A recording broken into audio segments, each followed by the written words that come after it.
trip. Here you go. Here's something right here. You can start with this. Yes. Take a picture of this. I'll explain what hooping has to do with anything. You want to see my new trick? You ready? I've been working on this. Okay, wait a second. Whoa. Okay, here we go. This is it. This is my new trick. Everybody should have new tricks, okay? Everybody should be working on new things.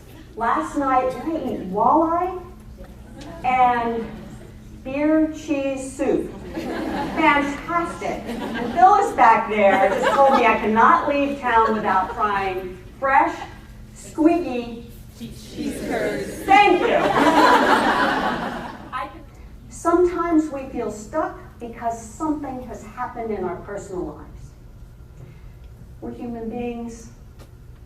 Maybe it's divorce. Maybe it's a medical issue, a family crisis, and it's hard to figure out how to move forward. And then we feel stuck. Sometimes we feel stuck because we are just running 24/7. We're doing everything for everybody. We have a long to-do list. We fall into bed. We wake up the next morning, and we go, what the heck happened? I don't even know if I liked it. And we feel stuck. Believe me, I understand. I have been there. And that is how I ended up on this crazy journey. A frigid polar plunge on New Year's Day, swinging from a trapeze, dancing in the kitchen, Cahn was stuck in a rut and desperately needed to reboot her life. As long as you have breath, you can create hundreds and hundreds of moments. And you do. We all do. But what do? We wake up in the morning and we kind of do a lot of the same things. We eat the same thing for breakfast. If you work out, you probably do the same workout. You walk the dog the same way. You go to the same restaurant, order the same food, vacation in the same place. Why? Anybody? Comfort. Right. Comfort zone. And listen, in our crazy 24/7 lives, we need some comfort, right? Okay, that's good. But if you're stuck, that's when you need to get out of your comfort zone.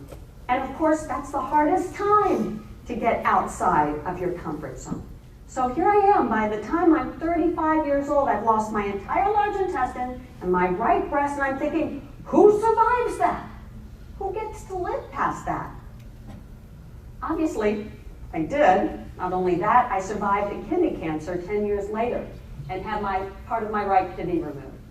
So yes, I am missing a lot of body parts. Who knew you could live without so many body parts? I am an empty shell of a woman.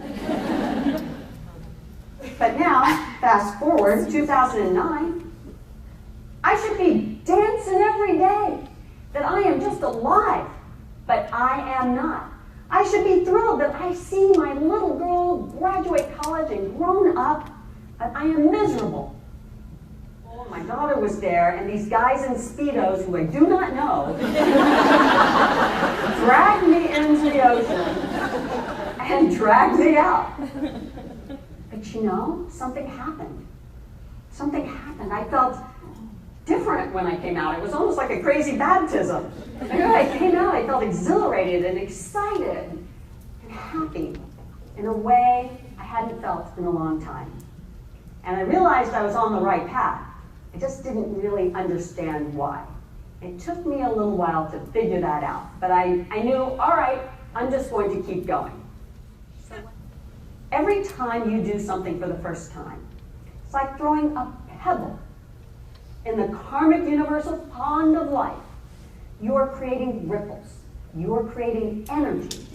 You're creating possibilities that were not there before. It does not happen until you take that step. You take that risk. You do that one new thing. For that, this is something anybody can do. Play with all the toys. You will get some strange looks, but it is so much fun. Look, play is really important. I have a feeling about you guys are probably like me. Sometimes you get stuck on a project and you just want to finish it, and you think the longer and harder you work on it and you sit at your desk, you will fix this problem. You will do it. You'll just keep grinding away and losing sleep over it. I do that.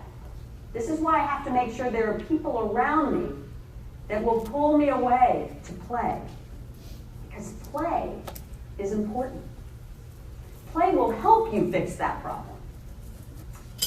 Yes gets us into more social situations. Yes gets us into networking. Now, the thing about networking that's interesting is that oftentimes when we network as women, we're networking in the same network. We're talking to the same people over and over again. So when you need to make a change, you need to network in a different network. Or make sure you're not sitting with the same group of women or men and you are meeting different people. That's going to help you make a change. Now, I wish I could tell you every time you say yes, Prince Charming is going to come into your life. You're going to get that raise, the job you want. I cannot guarantee that. But what I can tell you is when you say no a lot, generally nothing new happens. So think about it. The next time no starts coming out of your mouth, start thinking about yes, especially if you know you want to make a change. It's true, the quote is true, almost everything we want is on the other side of fear. And when we practice taking risks, daring ourselves, even in the smallest way, we start learning how to tackle the big things. Here it goes. That was it. I know. Listen, that's how I felt. Like, yay for me. Pat myself on the back. I felt like, yeah, that's great. I did that. I felt so courageous and strong. Here is the thing about facing those fears. Every time you do something that faces a fear, and you feel courageous after you did it, you get to transfer that courage to other parts of your life. It's true. I spoke to a woman 2 weeks ago who was homeless and abused and had every horrible thing happen to her. She ended up in a shelter and someone dared her to run a mile. She had never run anything.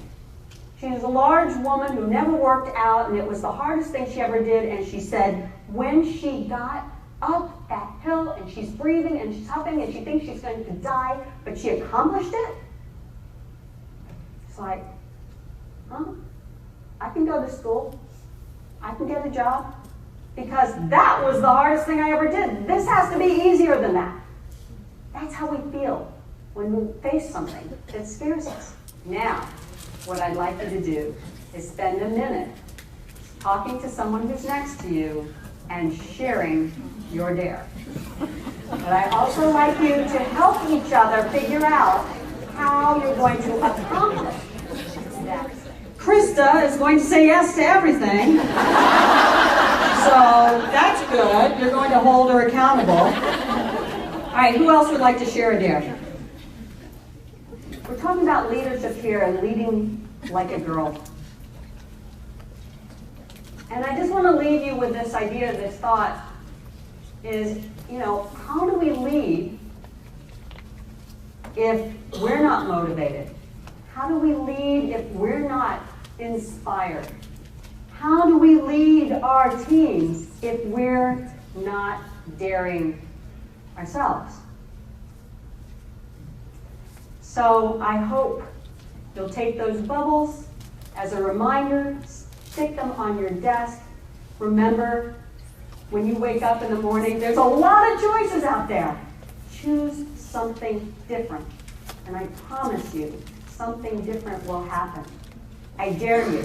And I thank you for being such a wonderful audience this morning.